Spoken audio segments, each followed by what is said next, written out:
when he takes and how he takes bodies and souls and possession. So I think that if anybody that wanted to even touch Viego back then, now, it's obviously a lot harder to execute. So unless you're like a trained Viego player or you're somebody that Trundle Lee are probably going to be replacing that Viego spot, but I don't necessarily see an AD assassin that can really do Viego's job at the moment. We do have some driving changes that came in last patch.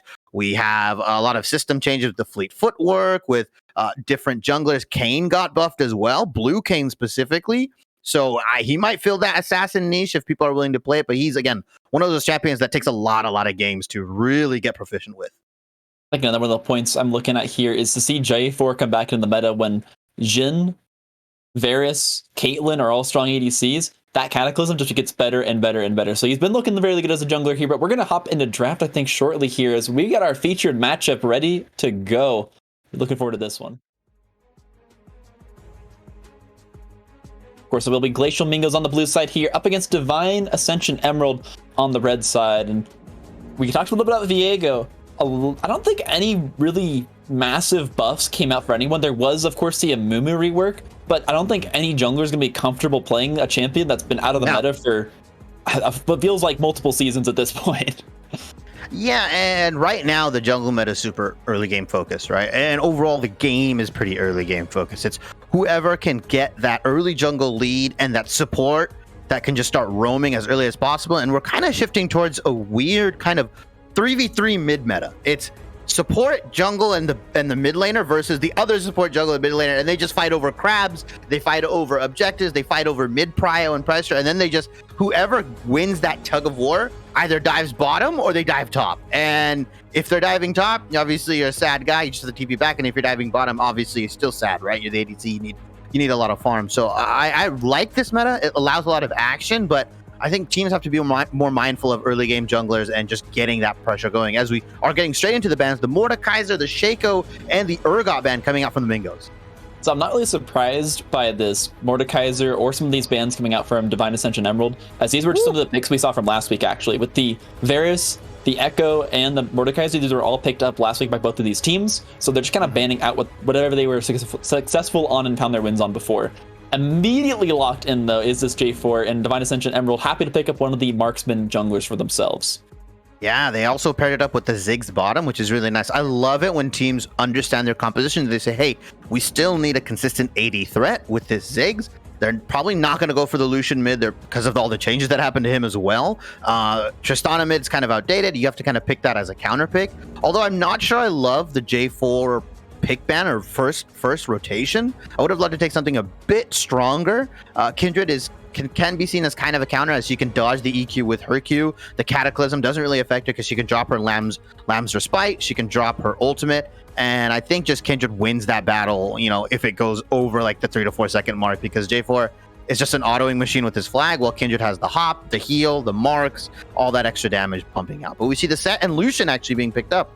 So this is exciting. I mean, I have to assume this is going to be a bot lane Lucian. As it actually gets changed over, we won't be seeing it just yet. And I actually really like both of these picks. 2 displacement abilities against Lamb's Respite is massive for this team. Just on being able to buster shot champions out of that, as well as Set just doing the watch out, super slam, WWE style to keep him out of that Lamb's Respite. Yeah, and I want to see what Divine Ascension actually pair up with this Ziggs. You like to see a lot of Nautilus, champions that can kind of lock somebody down so he can throw his bomb over and get that max damage onto whatever, whoever is ulted or whoever is CC'd. And it's really hard for Ziggs to land his ultimate if he doesn't have that CC chain or doesn't have that CC follow-up. Although they increased the missile speed not too long ago, the champions on Mingo's side have so much mobility, right? And Set is somebody that can just tank a Ziggs ult and be fine with it because he'll facebreaker you and he'll haymaker you and you'll die. As we see the Braum ban coming out as well. Super strong level 1, and also I believe it's a target ban onto DAE Emerald, but I don't know if I would love to see support bans. I'd want Glacial Mingos to target more of the mid champion pool, because both of the support pools for these teams are very, very similar. It's heavy engage with one enchanter that actually both of these teams play. Yeah, and right here, I kind of like the Camille pickup for Divine Ascension. You can combo that with that Mega Inferno Bomb as well. So you can, even though they have this mobility, you have the ability to just shut that person down and get a ton of damage onto them. it is a hard combo to pull off, and you're committing a lot of resources to it. But if you find that pick potential and it's, you know, on a high value target, it's absolutely something that can be worthwhile doing. Yeah, and the last two bans coming out for DA Emerald are the mid lane bans. And honestly, Glacial Mingos mid lane has been such a head scratcher for me. This guy comes in, mid lane's not his main role. He's like a jungler, and he plays like a bunch of other roles as well. But he comes in, slam dunks 3 O's last week with the Orianna, with the Echo, is pretty much, if you were going on his OPGG or his U.GG, he plays a lot of Vlad. So I expect Mingos to pick up the Echo for their mid laner, unless he's got something else in his wheelhouse that I haven't seen. Oh, Echo. Oh, okay, Echo is banned. Yeah, so all 3 mid laners are actually banned for Glacial Mingos. So I want to see now what this guy picks and if he can perform onto it. I mean, it might just be a Malzahar duty kind of game for him, as looks like the Tark will get locked. So tons of invulnerability here for Divine Ascension Emerald. Tark is, I think, heavily underestimated as a support. Also helps he's playing into double melee, so he can get so many heals off with those repeated autos. But then also just, if you have a team that has a go button like this Camille Hextech Ultimatum, if he pops that on top of that with the combo, you just have like a few seconds within a team fight that the other team can just do nothing. On top of that, once that wears off, even if you get one of these targets low, there's still the Kindred you got to get through too. So much ability to just delay and elongate this team fight. And Mingo's picking up that Enchantress support that I was talking about. Mingo's support plays quite a bit of Lulu. I believe it's their most played. I believe about 40 or 45 games played right now. Pairs well with all of these champions. I definitely love Lulu when you're playing set. You can get the W speed, the E shield, and it looks like it's possibly might be either a Morgana mid. So this is interesting because it can either be Morgana mid or Lulu mid, depending on how they want to flex this matchup. Obviously, it's up to Divine Ascension Emerald to see lock in their last mid lane pick. I would honestly go for like a Serpent's Fang AD mid angle if I could. I think it's too valuable. They're actually going to head. Is this really? They're going to go with the Corki here?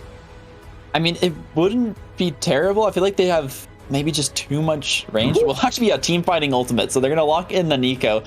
This composition from DA Emerald, lots of odd picks, I'd say. We haven't seen Nico in what feels like forever. The Kindred as well, as, you know, she pops in and out of meta, but I wouldn't say she's super strong right now. And then Tark is something I don't think we've seen in Excellency.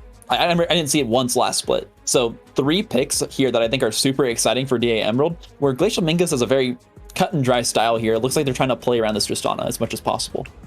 Yeah, Tristana set looks like it's going to be a lot of their main damage here. Set, one of those champions that is just a 1-for-1 champ, right? He dives in, uses his R, face pulls, and tries to get a true damage haymaker coming out, or a full shielded haymaker, right? And just looks to put out as much damage as he can, and then the Tristana will come in and hopefully reset off of jumps. Now, if it is a Morgana mid, they can go that damage route with the Liandry's and the lockup, and it does do a lot of damage in the early to mid game. I think as late game comes along, as DA Emerald is going to be building more magic resist, Morgana is not one of those champions that hard scales with more AP.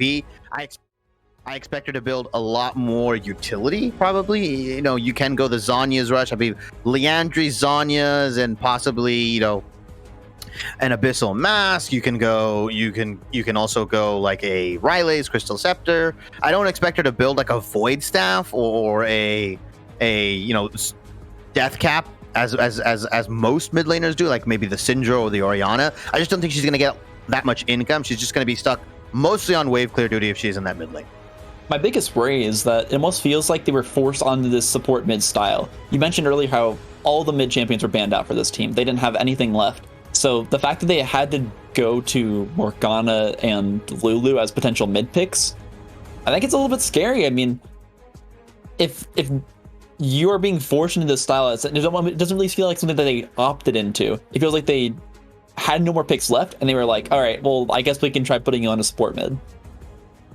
Yeah, and even the supportive mid style, I don't know if I'd even necessarily agree with Morgana being there. Seraphine is a pick that we've seen. Malzahar, not necessarily supportive mid, but like you said, can be one of those non-interactive, like I'm just going to wave clear, I'll be an R-bot. And it also forces the 1,300 gold tax on most of the carries, right? Especially if you're playing like Camille and you're playing this Kindred and all this stuff. You're just being able to lock somebody down on the Malzahar is so crucial, right? If Camille just Hextech ultimatums in or E's in or hook shots in, you can just R her immediately and try to burn her down. As we do really, I only see this Morgana is going mid. So we're going to see, you know, In theory. yeah. It could get traded depending on what they really want to do, but yeah, it's gonna be a pretty boring mid lane matchup. Nico's not gonna have much kill pressure onto Morgana just because the black shield and the W healing and just being able to Q her engage. Nico's gonna have to get like a very sneaky like brush, cheese, or some sort of like catching Morgana on the rotation for her to get some significant damage out. I don't expect mid lane to be like a super interactive lane from either side. One thing to note is that I feel like mid laners with skill shot snares typically feel pretty safe against engaged junglers like J4 that just kind of come straight at you. Same with Xin Zhao, very similar, right? But when you have the black shield on your side, she can just kind of drop that on the jungler and allow them to take that engagement without risking just being completely tagged up by damage and being stopped. So there's a way for this J4 to easily get into this lane as long as they play it correctly and as long as they can play around the vision, of course. I think that Adam could pretty easily look for mid picks here onto this Nico. Yeah, and I believe we have a mix-up. I think it's Divine Ascension is actually playing the right side and Glacial Mingos is on the left side, right? Or unless regardless, we got the draft right. I think this part we'll get that corrected in just a second, but we're heading into a match here pretty soon. Is there any predictions you have for how Divine Ascension is looking to play this early game? I really think that they need to play around this Kindred. I don't like it when teams kind of just pick Kindred to have no pry on any of the lanes. The Ziggs Terra gives you a lot of that wave clear, that push if the bot lane crab spawns, and I think Camille's set. If the Camille plays it right, she can kind of come down and help Kindred get that top crab as well. I want to see how they're going to play around these marks. I think if you pick Kindred and you don't play for her, or you don't try to play for her, she's gonna be useless. She's gonna be a pea shooter, like at that point. I mean, she's not gonna have the marks. She only really needs 4 to be effective. So if she can get the scuttle mark, if she can get 1 or 2 of the marks from her kills, and then possibly you invade and get either a neutral objective mark or even one of the marks into the enemy jungle, you would just amplify her, you just make her that much more of a champion. And if she can get those marks, get those items going, I think Divine Ascension has the key to victory right there with the Camille, with the Kindred, and with the Ziggs early to mid game. I will also say, I feel like it's hard for this team composition drafted by Glacial Mingos to actually shut down Kindred. I mean, when you have a mid laner and a top laner that have no true go, but I mean, like you can try and land a Morgana binding, but Morgana and Set are so slow to rotate to any kind of invade that the J4 might want to pull off, that I think she's gonna have a pretty easy time, knock on wood, of course, getting these early game stats. This is mid league. You never know, man. Yeah. You might just see Set, Morgana, and J4 just 3-manning Kindred into her jungle. But we are actually loading into the spectator delay, so we're gonna take it to a short break. Don't go anywhere, guys. Excellency mid league match of the week: Divine Ascension Emerald versus Glacial Mingos week 2. Don't go anywhere. Hello, everyone. We're getting the match here in Excellency Midweek Week 2. I am Soulpan, joined again on the virtual desk by Shibby. And we've got 2 3-0 teams on the Rift today in Glacial Mingos on blue up against Divine Ascension Emerald there on red, as first blood is already drawn by Nick here in the mid lane. Yeah. He's trying to get that W pool down. He's trying to get, if he was support, he would get that easy, 15 gold, but he looks like he's just looking, like I said, to wave clear. I actually went with the Dark Seal potion buy. I don't know if I would necessarily agree with that. I don't know if he hasn't read the patch notes. The Dark Seal doesn't give enhanced healing anymore on the potions, I believe. I would have loved to see him just go the Doran ring and just get that mana, because he's really gonna have to wave clear. Morgana is one of those. Some aggressive play here coming out. Maybe he's confident in the J4 Morgana mid jungle synergy to try and find some ganks here, and just wants to try and build up towards that. I'm blanking on the name. The snowball item, the book, the Magi's. Magi's, thank you. Yes. There's potential here. I was talking about it earlier. I think there is a chance that they can try and look for some early kills here on a JDK, but also just going to kind of depend if they can keep this mid lane safe, and of course the saturation can find the stacks. Maybe this Dark Seal just won't pay off at all.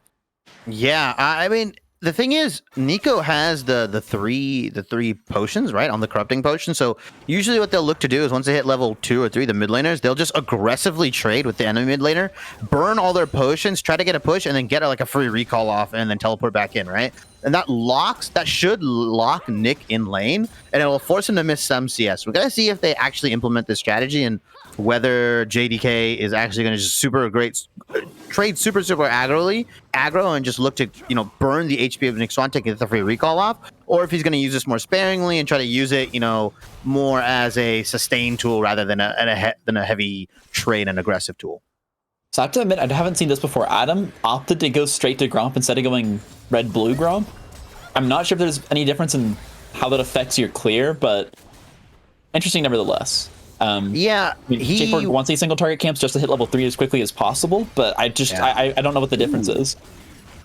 Oh, that is a lot of damage coming out from the bot lane of MSNU Peekaboo and Khalid Dog.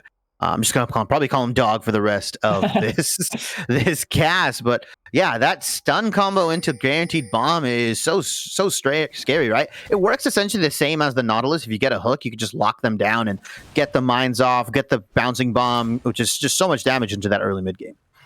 Adam Suki here was looking for the gank towards topside, of course spotted out by that ward. Bleeding Wolves, better than my solo queue teammates, recognizes that J4 likes to gank right around the 3-minute mark, gets that one down, and is able to avoid the early game first blood. But of course, is still at risk here as the ward has now fallen. And Adam just very might well make a revisit here, but we got some potential action over Scuttle here. They've attempted to run up, but there is a flash coming in from Dog, forces out the flash from the Lulu as well, and they're just going to be able to chase him off of this Scuttle Crab. You can't contest that one 2v4 as everyone rotates down to make sure Kindred gets her first stack. And Adam is pitching a tent. Looks like he's probably going to build a village into that top lane, man. He is just bullying Bleeding Wolves. See, she has to know something, right? Like, there's no way she's just playing this safe and has that game sense ready to go. I believe she had the hook shot ready. Yeah, Adam Suki's super far behind now. Saturation got his camps, actually got the stack or the mark there as well.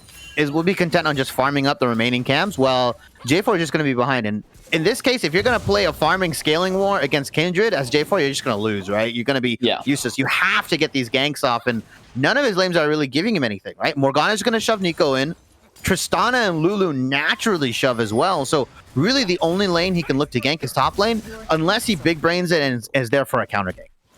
And he's just now picking up this level 1 Raptor camp and this level 1 Krugs camp, so Kindred's already cleared out most of her jungle, will have that slight edge going forward. Yeah, you're absolutely right. I'm just not sure where this J4 can even go at this point. I mean, he'd have to get all the way back to topside. The Gromp not responding, so that is an option. But there's been really good wards and just coverage from Bleeding Wolves, making sure whenever he's pushed up, that there's something there to spot out this attempted gank from Adam.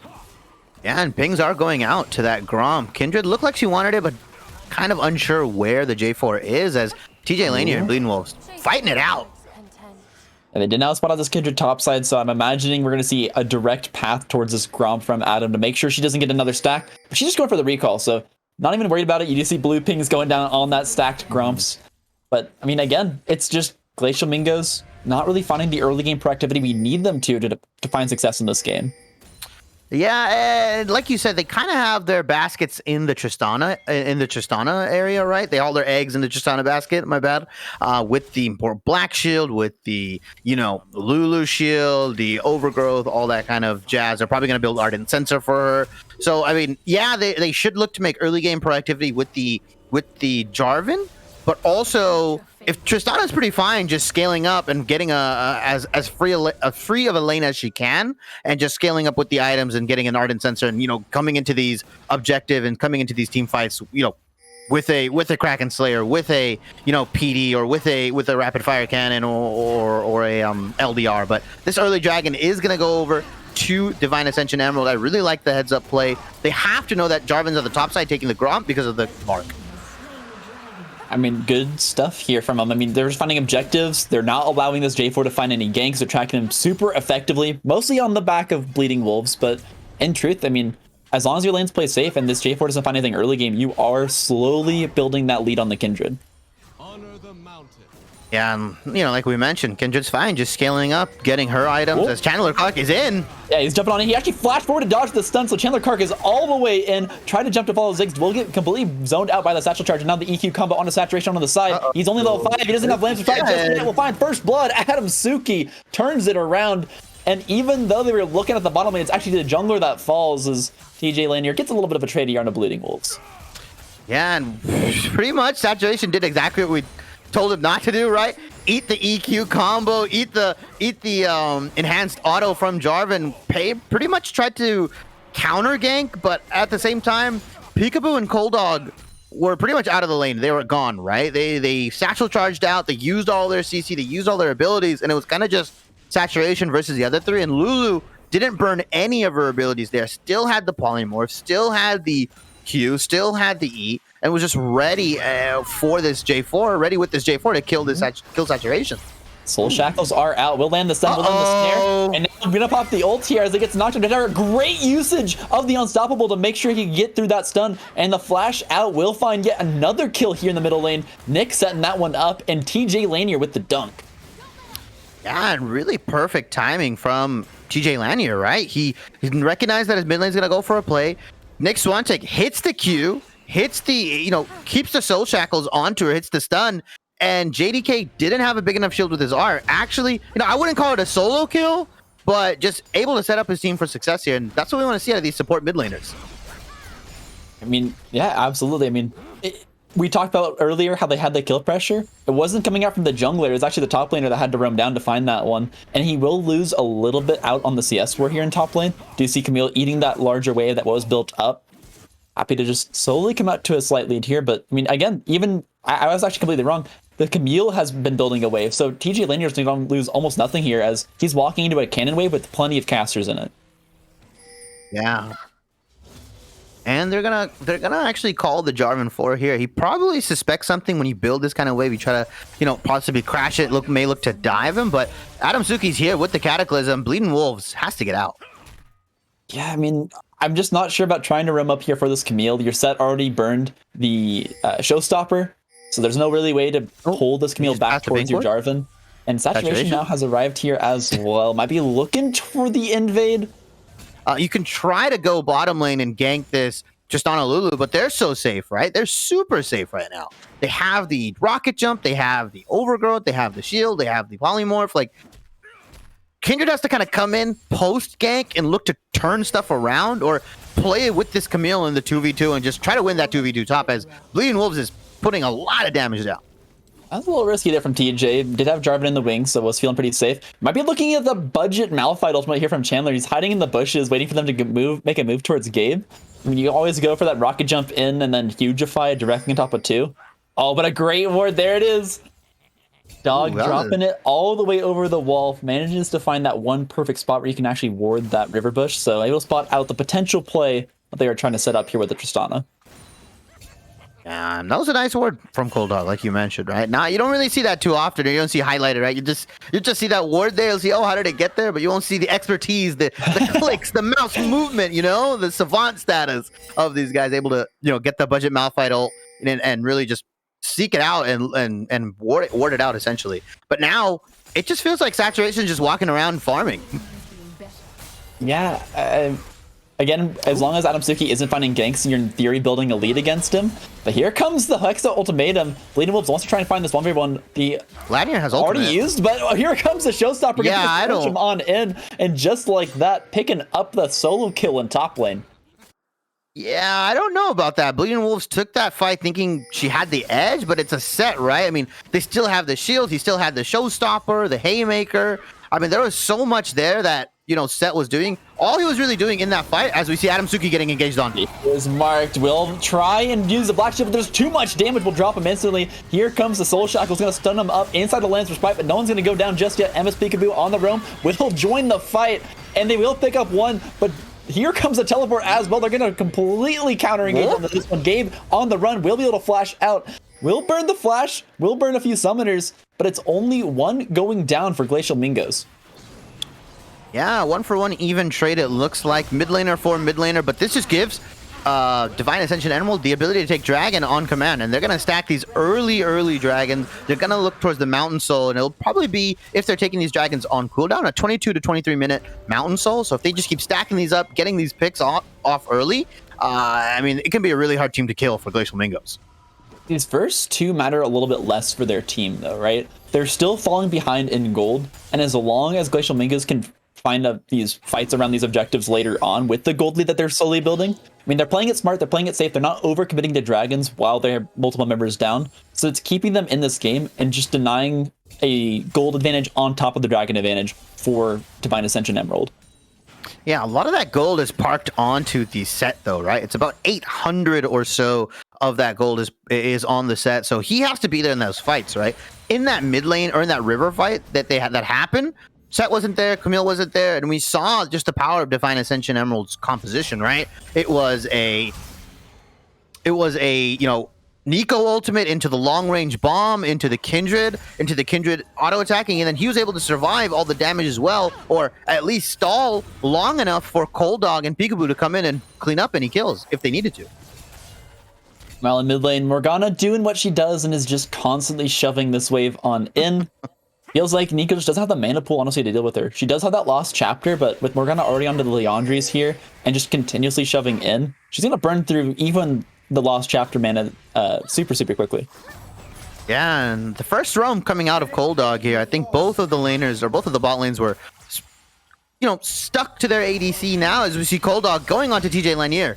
Yeah, looking for a roam of his own. We'll find the showstopper. We'll pull him back as well. But here comes Hextech ultimating to follow the flash. Bleeding Wolves gonna find the shutdown in top lane. And Pings are coming out for showing up. He was there. I believe the stun landed. And a great follow flash from Bleeding Wolves to make sure they can get that one. Ooh, knocking Chandler Clock out of the rocket jump here, but he's got enough damage. Still gonna force him out. Here comes the Mega Inferno Bomb. Almost picks up Chandler Clark. He's burning out, burning down. Guardian procced on the Lulu. I wasn't expecting that rune to just show up out of nowhere, but we'll find the safety even through the Leandries burn. Yeah, and an overall win for Chandler Clark, right? No sums burned. While on the side of Peekaboo, he had to flash and ultimate as well. So good on them. In this next fight, or whatever fight happens in the next 4 or 5 minutes, if they are timing this guy's sums, I mean, Jarvan can just kind of freely cataclysm onto the Ziggs. Man, but Saturation has just kind of been freely taking objectives this game. I don't think I've seen any of these. Oh. Here comes Cataclysm, though, looking for the Nico. Tries to pull out the Dark Ultimate as well. Going to keep him alive here in the side of the Cataclysm. He's just fine, but the flash follow from Adam Suki will pick him up. Cold Dog was fighting on melee. In the meantime, will be the double kill for Adam as he will eventually fall. Here comes the Hugify from Lulu. Adam Suki continue to be a menace in this fight, staying alive at the second.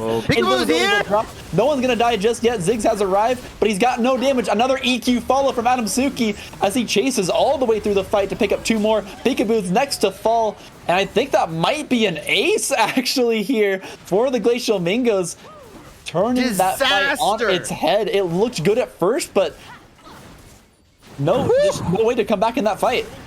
Yeah, disaster strikes. Divine Ascension did the classic 1-by-1 conveyor belt system fight. First, JDK went down, then Saturation went down, then Cold Dog, and then finally MSNU, Peekaboo, and Bleeding Wolves came in, and they died too. I mean, they were fighting a 2v3 for the longest time, trying to stall, when in reality, once JDK or even Cold Dog go down, you don't take that fight, because Lulu didn't ultimate, Jarvan still has a lot of damage up, and Nick Swantek on the Morgana has so much lockup, it just allows Jarvan to free hit you with his flag and drag and his passive, and he's going that Gore Drinker build as well, so he has a lot of upfront damage and burst.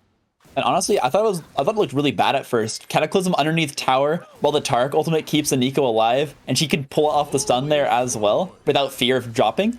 I mean, it doesn't seem like a super safe option for him, but in the end, they're able to keep the J4 alive, kind of thanks to Lulu. And 0, 0, and 7 here. Gabe Kochi doing his best, best that's secret nothing. Agent impersonation. Yeah. That Mega Inferno Bomb literally did no damage. Like, Lulu, she's dead. Saturation's dead. And she denied the Herald. Wait, no, she didn't. But it will be able to, I think, stop the Herald from being able to actually hit this tower as half health already here in mid lane. Yep, that Herald is useless. As Cold Dog is here. Pulling in Gabe. Gabe going to be forced to flash out once again. Stay alive for now.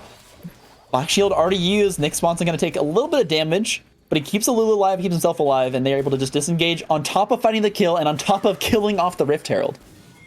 Yeah, and Morgana, a laner that we thought wasn't going to have a lot of agency, wasn't going to have a lot of damage. Now 4-1-4, that max Q and max W that she's probably going is going to hurt like a truck, right? Saturation took 1 Q, 1 W, was essentially dead, right? Just needed to finish him off with the R. Yeah, and she's maxing that pool and she's maxing the Q as well, so just so much damage coming out from the Morgana. TJ Lanier is going to get bullied again in this top lane. Yeah, wanted to do some counter jungling here. Going to try and find the turnaround here on the saturation. Actually forces out the flash, so not a bad trade when you're that 2 versus 1, but maybe some slight over-aggression here as he looked to counter jungle out the Krugs. Yeah, I'm not sure about the Ziggs pick. It feels like Peekaboo kind of plays it right, has a couple games, but every time I see his Satchel Charge mine, his Satchel Charge always bumps him away from the mines, as Adam Tsuki is just going to kill this guy. No Satchel Charge either. You just saw it come out. MSU Peekaboo looks like he's stuck in this one. Polymorph going to ensure it comes down. I think there was Hugify burn on a J4 for the knockup. Maybe a little bit too many cooldowns committed to that Ziggs kill, but they found the tower, they find the kill, and again, it's Glacial Mingos pushing this advantage further and further. Yeah, but Paul, the overgrowth was used on the side, or the Hugify actually, from Lulu, but that cooldown is pretty short. It's deceptively low. You already see it was just used. It's almost halfway done before they're about to recall. So I don't really mind using the Lulu ultimate. It's kind of a short cooldown. Plus you're building all that CDR on the support, so it's even lower. They'll have it up before anything meaningful happens, I presume, and they probably won't. Glacial Mingos has been pretty good about fighting around their ultimate timings, while on the side of, Divine Ascension, when they took that, I would say mid lane fight, Bleeding Wolves didn't have his ultimate, and I don't think JDK or anything, they didn't have their ultimates either, or they used it super preemptively, so Bleeding Wolves couldn't even bring down a lot of damage. Yeah, but you know what the real loss here was for Glacial Mingos? Gabe is now 008 instead of 007, which is way less cool. That's all I'm saying. Yeah, I mean, for sure, right? If you don't, he's 008. He may not have the golden gun, doesn't have the one-hit kill, but I mean, on the rest of Glacial Mingos, I mean, everybody is strong, right? Even this Tristana going for the shield bow instead of the Kraken Slayer, which I don't mind because there's not that many tanks, or there actually is virtually no tanks unless you count Tarek, but he's more armor, less health, and he's all about being more invulnerable rather than just soaking up a ton of damage. So the shield bow just provides that extra safety, provides the safety from the burst of Nico Ziggs, and Morgana's 4-1, Jarvan's 4-1, and even, Set, even taking those early 2 kills and early 2 deaths, he's still gonna hit like a truck. I will say, I'm gonna go against you here. I'm not a fan of the shield bow on this Tristana. When you have double support, I feel like that's enough safety, and maybe going shield bow is just a little bit too much. It doesn't really feel like there's a huge dive threat against them. Yeah, they got the Camille, but that's really the only person that will be diving through multiple people just to get to this Tristana. I feel like she could have just trusted in the supports a little more, maybe opted for the Kraken Slayer on this game, just for that added damage. That extra damage. Yeah, just for just a little bit more. I mean, I don't think it's gonna be a huge deal just because they're so far ahead, and maybe she's just playing to not get shut down at this point. But either way, shield bow is out here for Chandler, able to actually soak, and one benefit is that he can soak damage through this poke. As TJ Lanier maybe in a little bit of trouble as his team finally arrives to help him out, was just super far forward there as he eventually finds a disengage. Yeah, Dragon coming up in a minute and a half, and I love what Glacial Mingos is doing, right? Taking all the resources, taking vision in here, taking vision in this red side or blue side jungle of Divine Ascension Emerald, and they can't walk in for free, right? They're gonna have to eat Morgana bindings, they're gonna have to eat, a flag and drag, a cataclysm from a bush. I mean, there's so much damage that they have to walk through and so much damage that they have to be aware of that they can't just kind of blindly walk in with Tarek. I would love to see them switch to 2 or 3 blue orbs or blue trinkets just to try to get some vision or reclaim some vision back in their jungle, because they're not going to be able to contest this drag. Yeah, I mean, the good news for them is that they managed to get these first 2, so Soul's a ways out before they really truly have to fight over it. But this gold lead is just massive right now. TP playing. They're TPing for the pink ward. They want to get revenge. Soul Shackles drop. That's a dead Nico. 1v1 once again by Nick. And here comes Cataclysm from J4. Bleeding Wolves will be forced to flash out of this one, but saturation's here. Here comes the counter TP. Wants to go back and actually Bleeding Wolves is dead. And the bomb will find the kill. Adam Sluki now in trouble here. managing to dodge away from the satchel charge for now. Stalled out. Here comes Lulu with the Hugify. Will knock up Saturation. He's dropping the Lancer Spite. We'll find the exhaust, and they'll find the kill. Chandler Clark picking him up. And it's Glacial Mingos responding to the play. The entire squad arrives, and they pick up 2 kills for it. Yeah, and Gabe on this Lulu, man, he's everywhere he needs to be in the right moment at the right time with these ultimates, with this shielding, and with the the polymorph and everything. I mean, it is his most played champion, so I understand why.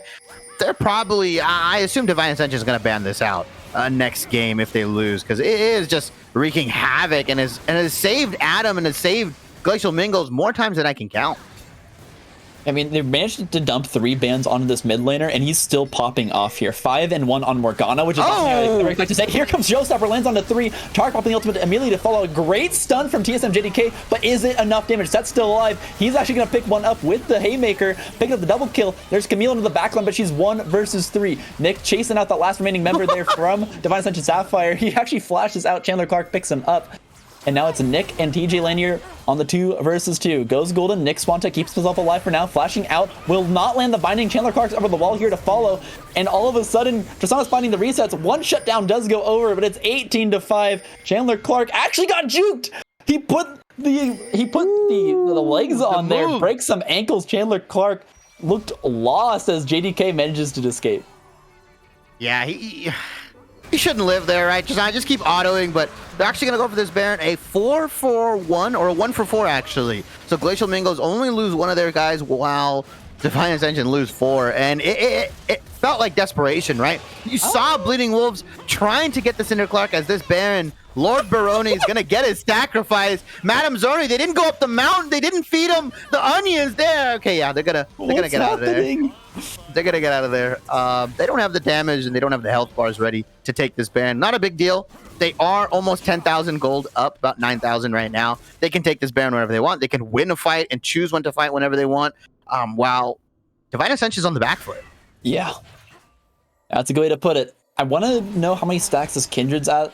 I feel like at this point she's managed to hit 4. There it is. Nope. Actually, only at 3. So Saturation is at that point where you're heading this mid to late game stage and you don't have 4 stacks, and your range and your damage just feels abysmal compared to what the other jungler can do to you.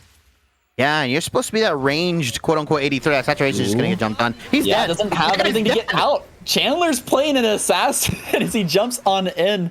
He's got Wit's End. He's got plenty of attack speed. And there's just nothing you can do to counter that one. You're not going to be able to outdamage Tristana. And she finds an assassination there onto the enemy jungle. Yeah, I don't think anybody on the side of Divine Ascension is expecting that kind of damage, right? It felt like Saturation was just like, oh, I think I'll live through this. I'll be fine. And then got 1, 2, 3 popped on top of the explosive charge and just got instantly killed, as the miracle still has to come out from the side of Divine Ascension. I don't think they're going to be able to get it, though. The smite's going to come out. Yep. Baron secured for Glacial Mingos, and they'll be able to reset. They can probably go a 1-4 composition and just try to push with TJ Lanier in the top lane and the rest in the mid lane. This Tristana is going to be key to sieging, right? I mean, she's the only one that can really reliably walk up and hit the turret. Has that, obviously, that strong siege ability with the explosive charge. As I say that, Tristana's not even their mid lane, and they take it. I will say, this team for Divine Ascension Emerald is nearly undivable. You're going to be pushing into double invulnerability on 2 champion ultimates. So those are available and up. Diving in tower is going to take an insane amount of time, and that thing's going to do ramp up and then do maximum damage on every single shot. Assuming you stay underneath tower for that long, right? Yeah, I mean, assuming they don't juggle it correctly, but I feel like they have the burst on the Mingo side to take at least 1 person out. I mean, you saw Saturation. Ooh. They still die here, right? Chandler Clark. Oh no! Rocket Jump comes out just too late. Bleeding Wolves able to drop the Hextech ultimatum and deny the escape as they find a shutdown onto Tristana, and that might actually nullify this Baron push. Yeah, I mean, I just told Glacial Mingos, like, yeah, Tristana needs to stay alive. She's the only one that can hit these turrets, and instead she's going for a red buff instead of sieging with the Baron. I think Nick Swantek can kind of like guide these minions in and possibly have this cannon minion take some shots at the mid lane inhibitor turret, but it's just not a reliable push right now. I don't think they have anybody that can do anything. So this Baron, kind kind of just a Baron to take away from the enemy team and says, okay, well, we have Baron, so even if we do get wiped, you can't really take anything. Dragon is coming up in 1:45. It looks like Divine Ascension is trying to fight for some vision here. Actually, they're going to get TJ Lanier. Yeah, 3-man squad. Hexakill Dominion was used. Won't be available for just a little bit. Trying to slow him down. Finds a little bit of damage. Here comes Showstopper looking to turn this one around. 1v3. What can he find? He really picks up Kindred. They're going to be forced to drop the stun. He's got so much health left, though. JDK in trouble. It'll be a double kill. 3-for-1 commit, and he picks up 2. TJ Lanier is a monster on the set. Yeah, I don't know if that was the right move to just group on top of the set. I mean, you got to move with your champions. They kind of just were content on just standing on top of him and autoing him, while Set is just doing AoE with his W. He's punching it with his Q cooldown. Also has the face pull, like you said. Yeah, gets 2-for-1. I mean, I'll take that trade. That's worth every time. Absolutely. Happy to pick that one up. And off the back of it, they're able to find this top tower and the inhibitor. Chandler Clark finally has arrived to hit some of these objectives. Do what ADCs do best, and they're going to take 2 inhibitors and then look to reset. Yeah, they're probably going to pick up this Mountain Dragon on their way back after the reset. And probably going to look to end the game. They can just kind of siege bot while the two top lanes, two lanes in top and mid kind of just pour in with the super minions. That would probably be the smart thing to do, right? The clinical, decisive, surgical thing to do. But this is mid-league, baby, and we'll see. Probably Glacial Mingos will take a fight, and they'll probably just look to wipe them and then push through mid. That's what I'm betting, at least. One thing I'll mention is that if you're Divine Ascension Emerald, you kind of have to play for taking out this set.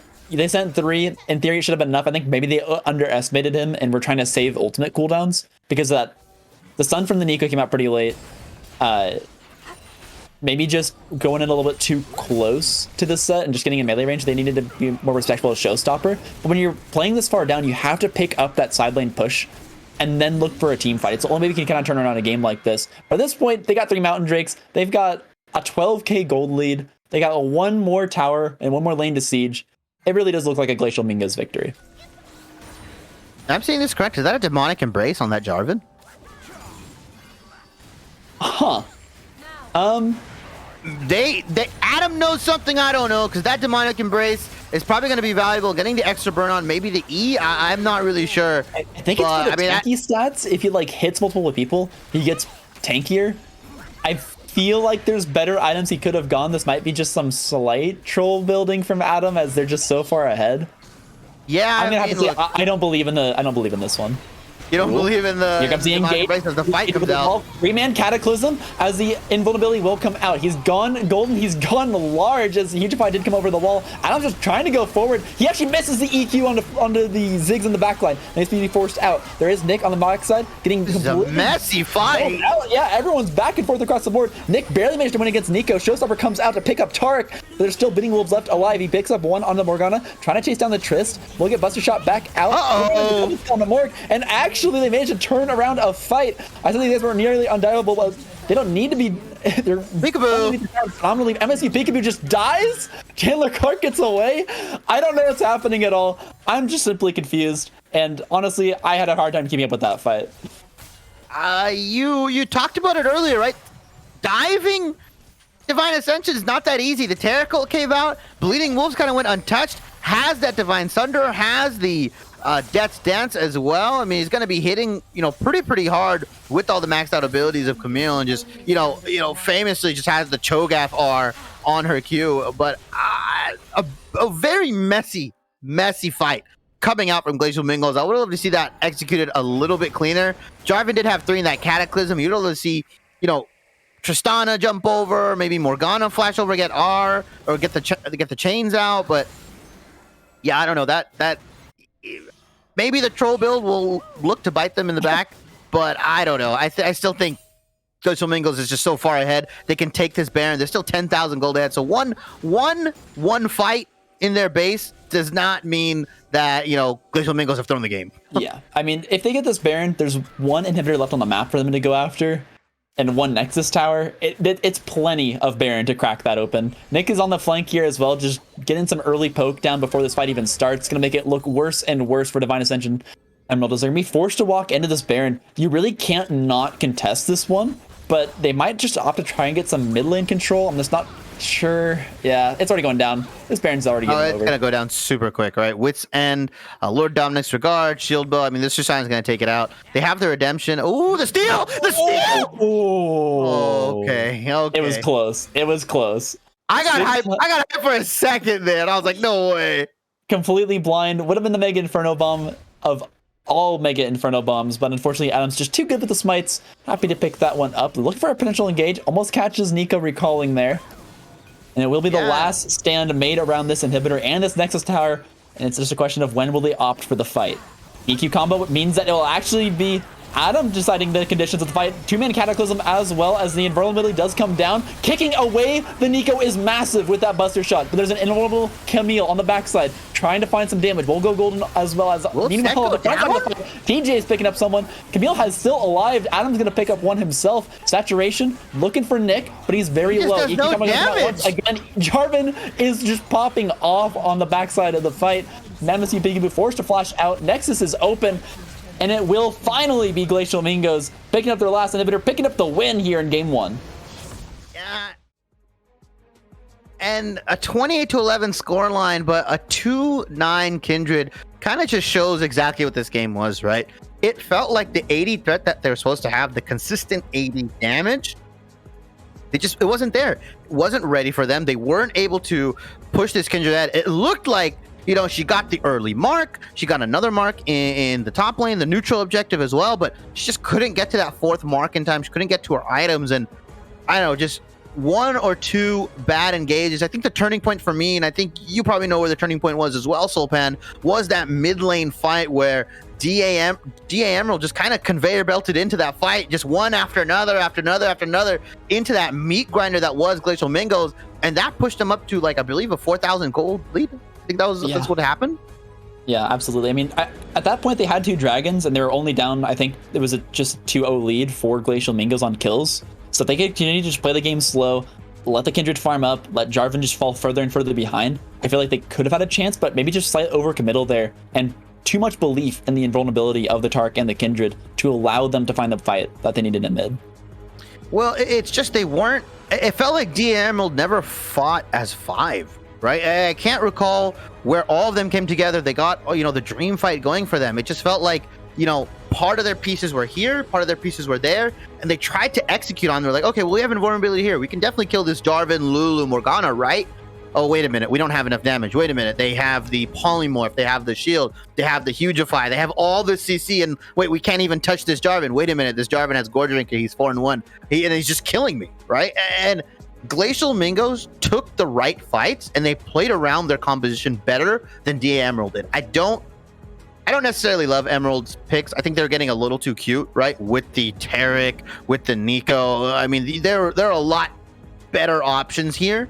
I mean, I think the Kindred, just picking that up as well, I don't know if that necessarily was the best pick, especially if you're not going to try to play around the marks like they were doing, you know, in the early game they were, but in the mid to late game it just felt like Kindred couldn't get there. But I would love to see a bit more proactive draft from DA Emerald, less non-interactive in the bottom lane. Like, Ziggs is strong, but it just feels like Divine Ascension Emerald Ziggs, he was messing up like satchel combos, he was messing up mine combos. He wasn't able to get the maximum, it felt like he wasn't able to get the maximum damage output out of that champion. Yeah, maybe more of a Varus player as it was the other lock we saw from him. So we'll have to see if Divine Ascension Emerald's looking to change things up going into game 2, but we'll be right back as we did a short break here. Stay tuned for Glacial Mingos versus Divine Ascension Emerald game 2.